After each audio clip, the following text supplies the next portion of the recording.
Alright, geez, I'll do the Pariston video. Now, I think everyone agrees HunterXHunter has good villains, and while I think Chrollo is the best villain in terms of writing, Pariston might actually just be my favorite.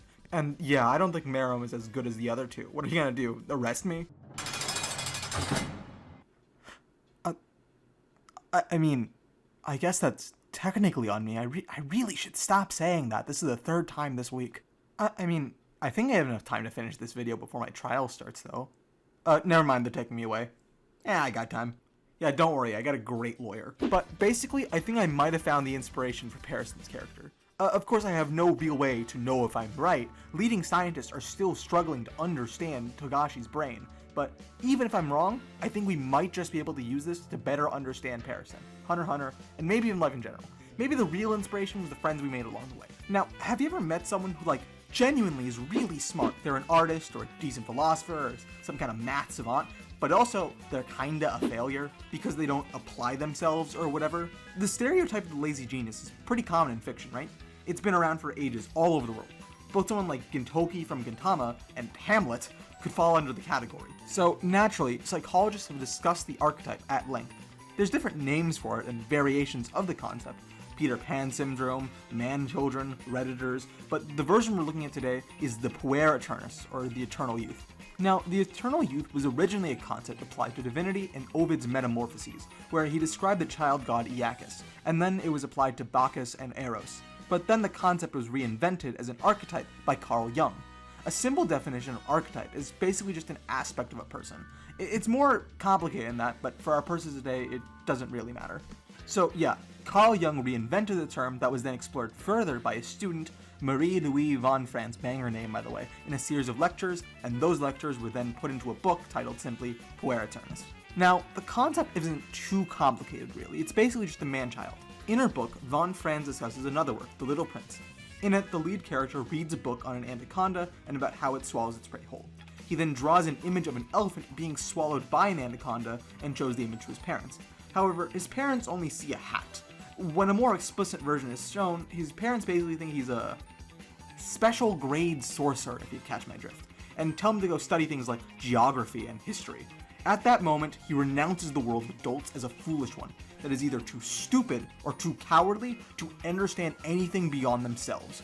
From this, we can start to see the similarities to Pariston. Now, you might be a little bit confused. Doesn't Pariston revel and thrive in the world of adults' politics? A world of stupid and cowardly fools who only think of themselves? Well, yeah, he does, but only insofar as he clowns on it. In his very first scene, he immediately destroys any pretense of democracy by taking a seat and moving it to the head of his table. The entire election arc is a mere plaything to him, a game. He was above it in that sense. Additionally, he abandoned his position in politics at a whim. He just resigned. And even then, think about what being a politician is really about. Are they really the ones that are grounded in reality in the world of adults? Or do they watch from above society where they're planning on using my hard-earned money on stupid things like education and poverty while I say the government can eat? Back to von Franz, she continues to describe the Puer Aeternus, them as having an asocial individualism, someone special and thus distinct, that as well as a arrogance from feelings of both inadequacy and superiority. They're so much better than everyone around them, so why would they have to change to fit in, or even want to fit in? That would just be them lowering themselves. This superiority leads into them being lazy in a sense, relying on others to get things done that they think is below them. Something like, let's say, cleaning their room or doing the dishes, menial stuff. Then within the archetype, there is a further subgroup where they are especially charming, agreeable, and interesting to talk to. The Puer is generally very intelligent for their age. Again, the Puer was able to come to a fairly insightful realization on the nature of youth and adults when they were very young. Now, you might be wondering, how can you avoid being this sort of man-child that doesn't get stuff done and actually becoming a complete person? Therapy? Nah, screw that, just become a Trisha subscriber, which nets you theoretically infinite high-quality anime and manga analysis. That'll surely help. I try and put out high-quality stuff like this going after stories from this philosophical/psychological/bullshit I made up perspective, so like and subscribe if you're into that sort of thing. So from that we can say Pariston might be an example of this. Pariston doesn't really have any friends, allies sure, but not really friends. We can see this by directly contrasting how he is to his rival, Ging, and their interactions with the Temp Hunters. Pariston was merely able to manipulate the Temp Hunters, creating a structure revolving around stability with him at the top. giving him control of the group in order to prevent chaos. Ging, on the other hand, was actually able to befriend the people there by, well, honestly, just kind of vibing with them, lowering himself to their level in a sense, which brings us back to this idea of arrogance. Pariston seems to consider himself above everyone, which, to be fair, he kinda is, at least in terms of intelligence. For example, he just dunks on Kanzai by calling him an idiot for no real reason but to annoy him. And obviously, he more or less just manipulates everyone else around him. He sees them as playmates more than anything. Very similar to one murder clown, actually. Back to that comparison, Ging has reached a sort of nirvana, or enlightenment. However, rather than reaching it by ascending the world and abandoning worldly things, Ging reached that sort of enlightenment through the journey of life. In a sense, he's somebody that seems to have a connection to the world itself. He says that he'd rather go on little adventures, detours, on the way to his goal. He wants to have fun with the world and everything in it. From that, we can see more specifically how Pariston contrasts Ging, because Pariston seems to target people, playmates. First with Netero and then Ging and Cheetle. He almost obsesses over them a little bit. Do you really think someone like Ging would do the same sort of thing with anyone? Sure, he did seek out Pariston, but a lot of that was because of the danger he posed. While Ging is a person of the world in a sense, he is ultimately more free.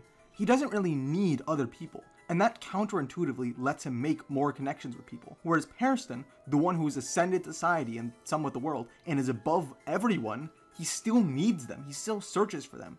His meaning for existence is still contingent on other people. He lives to annoy and pester and play. Pariston should just play Yu-Gi-Oh! Instead. That way he'll never have to interact with anybody and can become independent. Remember that idea of laziness I told you about? Well, that's continued with Ging and Pariston's rivalry. The reason why Ging is able to play against Pariston is via his action. The reason he knew about the Chimera ants is because of his bonds with engineers and mechanics and whatever. But of course, Ging would only have those things because he set out on his own. And later on, his fortune allows him to gain favor from the temp hunters. In other words, by going out on individual adventures with his own strength, he's gained relationships and powers and money that lets him go toe-to-toe with Pariston, who might be more sneaky or more intelligent than him. Whereas Pariston's power solely comes from his manipulation. He actually seems pretty weak on his own. Maybe he's strong, but he hasn't shown that yet at least. So back to Von Franz and Jung with one of the weirder characteristics. They explain that the Puer Aeternus archetype is heavily related to the mother figure.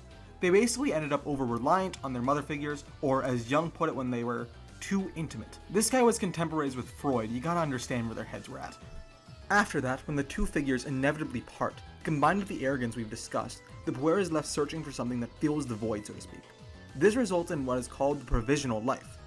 Nothing they ever find is quite right. Their job doesn't give them the right hours, their apartment is a bit too cramped or a bit too open, and most importantly, none of their relationships are good enough.